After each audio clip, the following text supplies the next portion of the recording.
She's sure quiet and peaceful now compared to the old days. Seems like she's sleeping, dreaming, sort of waiting. There were those who called her Utopia. Some called her the Mother Lode. And there were those who called her Jezebel. Those who knew her best, they called her Jezebel. Jezebel, the sorceress, who lured Israel into the worship of false gods and idols, was now about to drive men mad once again by the worship of another false god, gold. On January 24th, 1848, she discovered California, and as she looked down upon this golden land of plenty, with its rich valleys and snow-capped mountains, she laughed and stabbed a finger at a river of gold. The South Fork of the American River. In 10 brief and violent years, 200,000 courageous men and women were to answer her call. First a whisper, then a shout, then a challenge. Gold, gold in California. Some wooed and won her, and fortune was theirs, if only briefly. Some she spurned and ruthlessly destroyed. She watched them die and laughed, and men all over the world heard her call them to worship the golden calf. Gold in California. Gold, the Jezebel.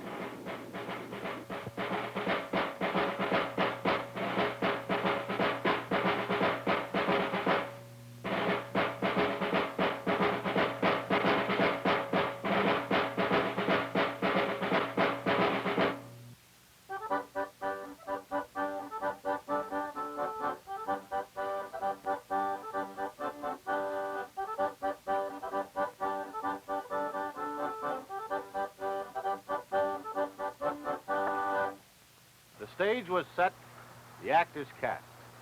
All she needed now was a bang-up publicity man to get the whole shebang started. And she found him. His name was Marshall. James Wilson Marshall. He was to serve her well until she no longer needed him. Then she left him to die, alone, in poverty and ruin. Marshall thought he was clearing out the mill race of Captain John A. Sutter's lumber mill on the South Fork of the American River. But Jezebel knew better.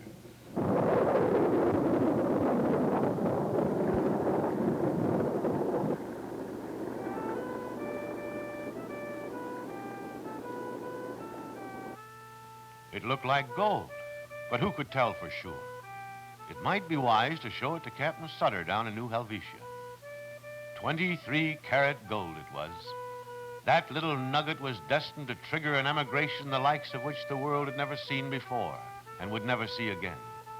San Francisco emptied almost overnight. Crews jumped ship and stumbled up the trail toward the American River, gold, and Jezebel. Gold, gold, gold. The once prosperous fort at New Helvetia, built by Captain Sutter, was now an empty, silent shell. Sutter watched in helpless, heartbroken agony. But in the 49er, well, there was no sadness, no heartbreak, no doubt. He was off to see the elephant, to make his fortune. There was a mountain of gold up there in the Sierra, and he meant to get his share of it.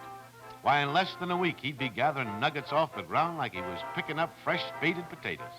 Yes, it was a glorious time in history, and brave men were on the move. From the east they came, by the thousands, in wagon trains, in companies formed, and some came alone. Some came by sea, around the Horn to San Francisco by Yankee clipper. 6 months of raging, shattering seas, living on spoiled pork and wormy bread, dying of smallpox, cholera, and scurvy. But even as death's rattle was full in their throats, they could hear Jezebel calling, calling, forever calling. Some debarked in Panama and crossed the isthmus. The trails were choked with the sick and the dying as disease struck them down and fever burned them up. But there was fever in the heart of the 49er, too, gold fever.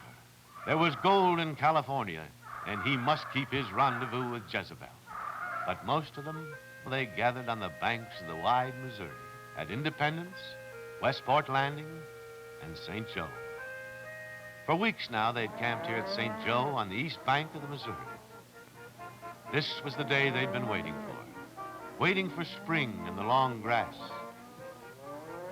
At dawn, they'd head their wagons west, and stretching out before them was 2,200 miles of wilderness, of brain-searing heat, oven-like deserts, and parched, arid plains, and an almost steady diet of sour beans and rancid pork, of stagnant water and screaming hot lead.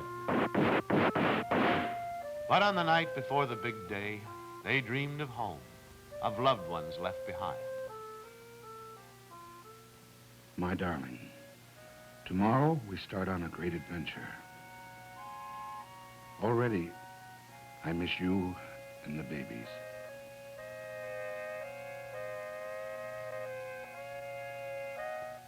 Some found time to pray.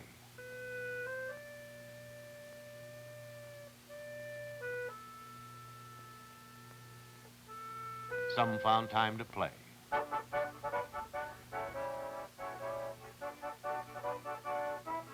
Some prepared for tomorrow.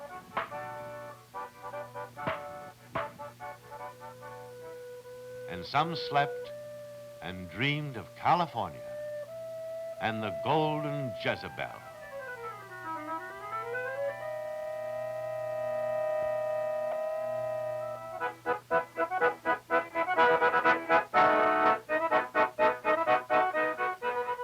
Wagons west! Ho!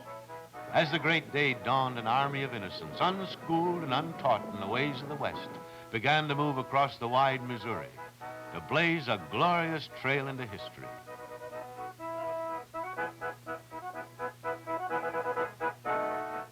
The great adventure had begun. Spirits were high, and it was fun just to be alive. Already they'd traveled 10 miles. That left only 2,190 miles to El Dorado. The way was gentle across the broad Kansas plains. There were giants in those days, strong, youthful, the very best the world had to offer. The end of another day, and while the tired 49ers slept and dreamed, the sentries were ever alert, ever watchful, ever cautious. Somewhere out there were the Kaw and the Kiowa, and they too were ever alert, ever watchful, always waiting.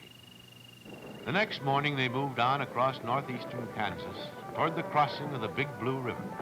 They'd made good time, and the Big Blue was just over that rise. The stock sensed water ahead. God was in his heaven, and all was right with the world. But was it God or Satan himself? Straight down the river came the screaming, boiling specter, a Kansas twister, destroying and obliterating everything in its path. Would it spend itself in a cloudburst? Or would it smash the train and destroy all of its people in its furious, raging race across the plains? The next moment would tell. It was over. They'd met Jezebel for the first time, and they'd beaten her. But Jezebel had taken her toll. A little girl, Louisa, age 3. A tiny grave would mark the trail, and a mother's and a father's heart would never really leave the Big Blue River. Sleep well, little darling. Sleep well. May 20, 1849. Our morale is low. Perhaps the sight of new faces will lift us from our doldrums. Fort Kearny, in the south-central part of what is now Nebraska. Here, the sight of the star-spangled banner of the United States of America shot a tingle of pride through each and every one of them. That flag was their flag. They would rest here under the protection of that flag for the night and face tomorrow with courage and faith. Yes, they were young and strong and magnificently foolhardy. They followed the Platte to Ash Hollow in Nebraska territory. The grass was good, the water fresh and clear. An abandoned trapper's cabin was their post office. They left notes and letters here. Eastward bound trains picked them up and carried them toward home and families. A 49er's hopes, his dreams, and his love were all sealed up in a letter.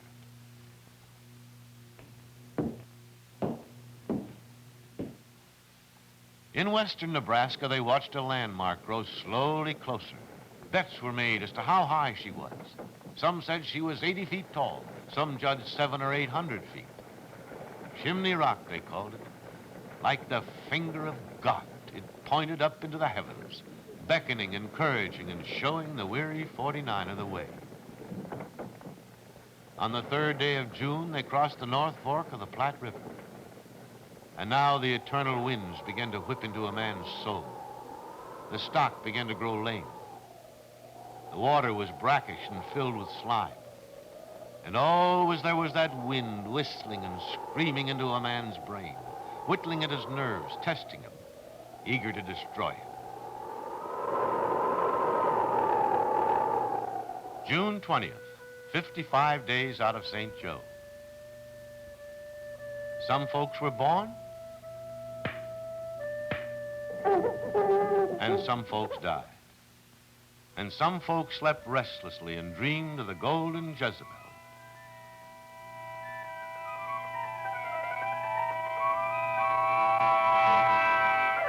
Close to the Nebraska-Wyoming border was Scott's Bluff and Mitchell Pass, a pass that would put man and beast alike to the test. Towering, arid, and rough, a hot, rugged terrain, straining animals to the limit of their endurance, breaking their hearts with sheer exhaustion. A hopeless fear began to steal over them. Each day the trail was worse and their strength less. Slowly and painfully they pressed on toward Laramie, 50-odd miles away. These are the wagon ruts, since worn deep by 100,000 wheels. But these stout-hearted, courageous 49ers, they were the first. They showed the way. Fort Laramie in the Wyoming Territory.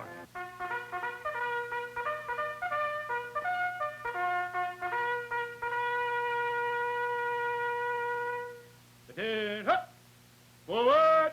Up!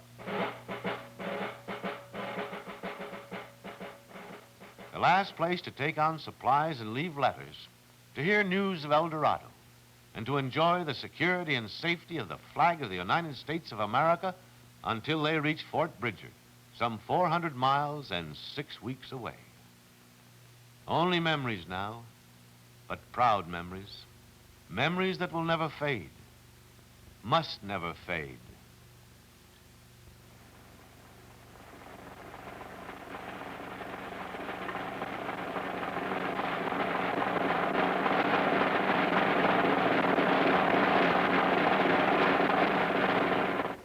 "20 miles west of Laramie, they took a last regretful look at the life-giving Platte River and started across the bleak, arid, and Indian-infested country that led through the Laramie Mountains and to the Sweetwater River and Independence Rock, 100 miles to the west.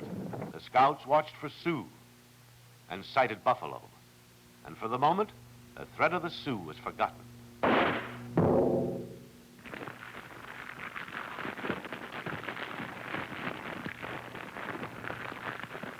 The Sioux were still out there somewhere, out of sight, but never out of mind.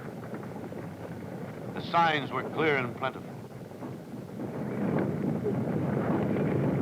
There were some who decided they'd go no farther. They'd found their home, and the trail ended for them in a burned-out cabin and a shallow grave. Sunday, July 15th, 70 days out of St. Joe. The Cheyennes picked up where the Sioux left off. They followed, watching and waiting. But the 49er kept his faith. He clung to two things, the Bible and the gun. A strange alliance, a singular kinship between God and sudden death. The Bible and the gun. And as the strain began to tell, tempers grew thin. There were times when God was forsaken and the gun exploded in sudden death. And justice was swift, sure, and terrible. July 29th, 84 days of heartbreaking, back-busting travel. But there in the distance stood Independence Rock in the Wyoming Territory. And there they found the clear, fresh Sweetwater River. And here they camped and rested and sang their praises to God. Just a few miles to the west was Devil's Gate, and beyond, 100 miles to the west, to the south, was the South Pass of the formidable Rocky Mountains. The Indians seemed friendly enough here, but who could tell what hatred and violence lay just beneath the surface? They'd watch them closely. And the great Chief Washakie watched them in amazement and wondered at these foolhardy men. He pitied them and let them pass. South Pass, Wyoming, 7,550 feet in height. Yet so gentle was the incline that the 49er had the feeling he was still on the Kansas plains. He pushed his stock too hard, too fast. Deceptively gentle and deceptively deadly.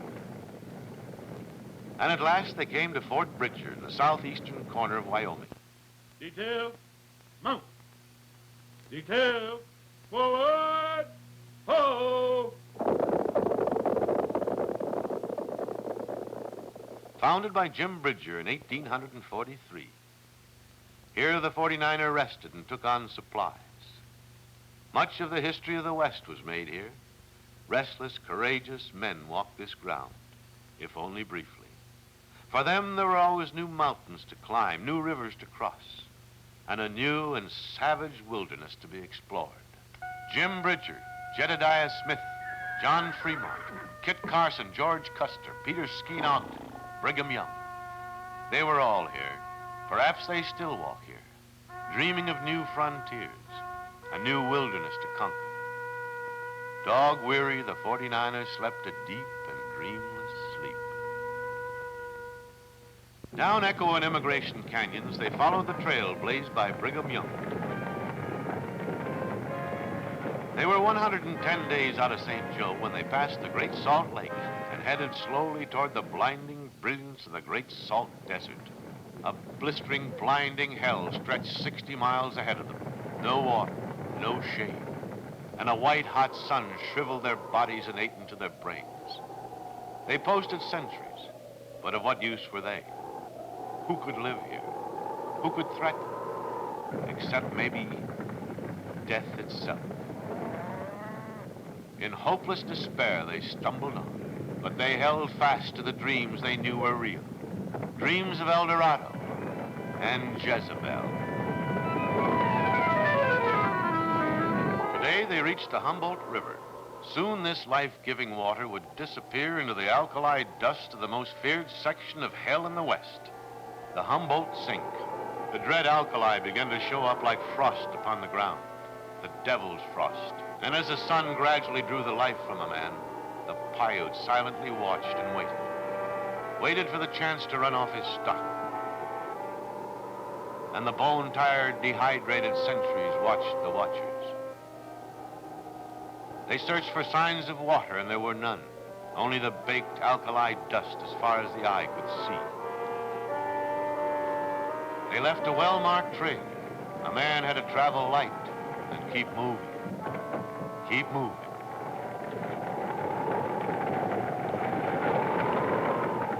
The Humboldt Sink in western Nevada, the last of the Humboldt River. Here it sank into the desert, and ahead, 40 parched, burning, alkali, stinking miles of alkali desert. Men went insane. They killed for no reason at all. There was no flag now to protect them, yet its colors still followed them. There was the red, the white, and the blue. Man and animal alike were mad for lack of water. Like animals, they dug for it and it wasn't there. They prayed for it. Our Father which art in heaven, hallowed be thy name. Thy kingdom come, thy...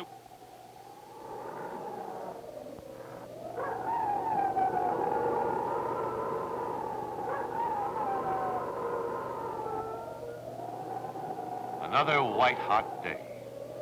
Even at sunrise, the heat was enough to fry a man's brains and sear his eyes out of their sockets. Not a sign of life anywhere. Just a big, empty, burning hot oven. Empty except for tragic, simple little things left behind as the agonizing run for life began again. The third day on the desert, the stock sensed water. Men shouted their thanks to God as they followed the thirsty stock up the deep, sandy dunes. Alkali. Oh, God. My God, why hast thou forsaken me? They fought their crazed stock around the lake and pressed on.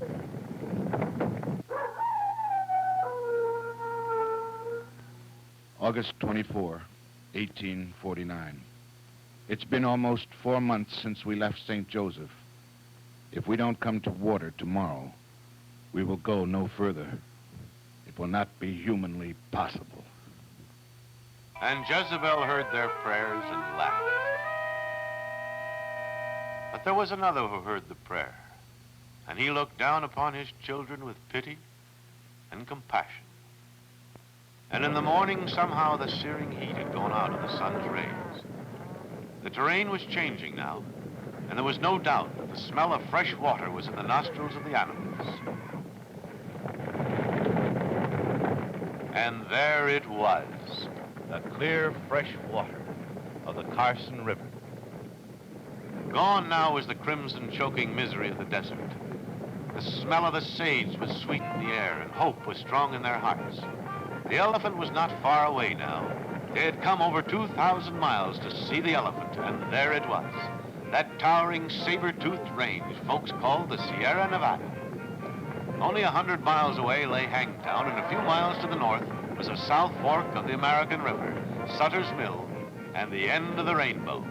With any kind of luck at all, they'd be there in 10 days. And before you knew it, they'd all be wealthy, even millionaires, maybe. The weather was cool now, and the mountain air bracing. It made a man feel that he could whip the world. A mountain paradise. And there were those who thought that they'd never leave this place, that this was as far as they'd go. But the thought was only fleeting. Peace and contentment paled alongside the thrill and excitement of the lust for gold, the lust for wealth, and the conquest of Jezebel.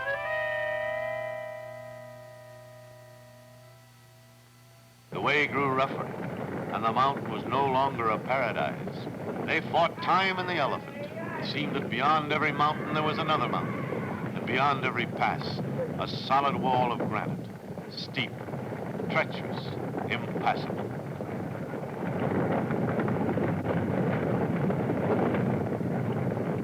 Every foot they traveled was cruel, dangerous, and treacherous, straining men to the limit of their endurance.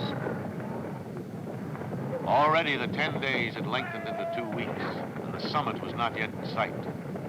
September was nearing its end, and there were disturbing signs of an early winter.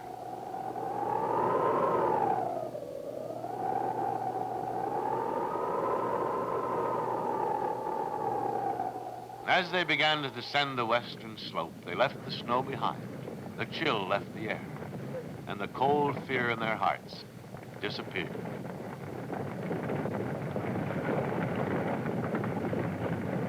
And then on September 27th, far below them, they saw Hangtown. Hosanna, Hosanna. The great day was here. For 5 long and cruel months, they'd fought everything Jezebel could throw at them, and they'd won. These were men, our pioneers, our 49ers. Mark Twain said of them, The very pick and choice of the world's glorious ones. Erect, bright-eyed, quick-moving, strong-handed young giants. The strangest population, the finest population, the most gallant host that ever trooped down the startled solitudes of an unpeopled land. and at last they were here. In 48, it was called Old Dry Diggins. In 49, murderers hung from this tree like apples, and Hangtown was its name.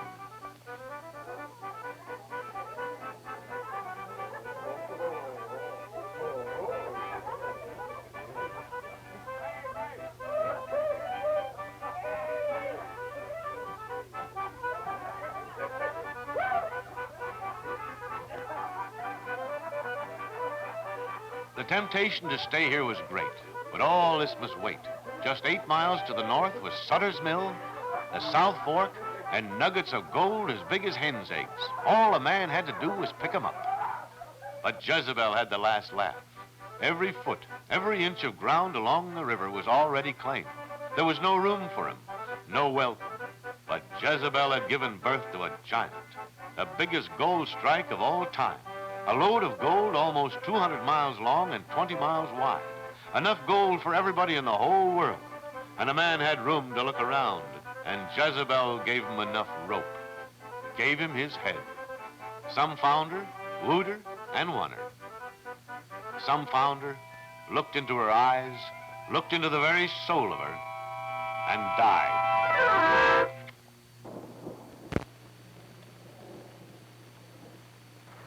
They're still here. For those who want to hear, and those who want to see, they're all still here. Oh, sleeping perhaps, but still here. And she's still here.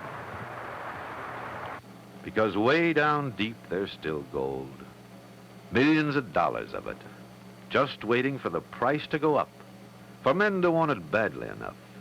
And she'll be there to welcome.